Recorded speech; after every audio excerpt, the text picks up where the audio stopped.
Kunagi ammu sügaval merepõhjas elas kaunis merineitsi, kes unistas inimeste maailmast ja tõelisest armastusest. Ükskord merepinnale tõustes nägi ta uhke laeva peal printsi ja armus temasse esimesest silmapilgust.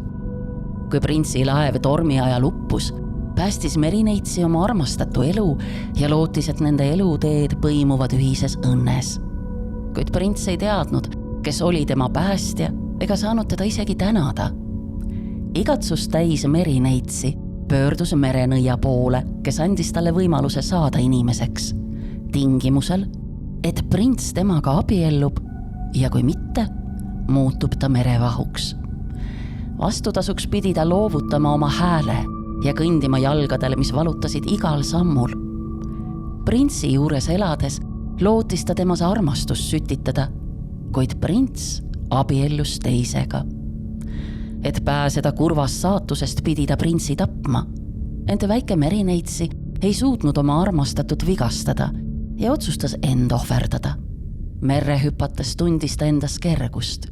See kandis ta kõrgele taevasse ja temast sai hing, kellel oli lubatud kord taas inimesena sündida.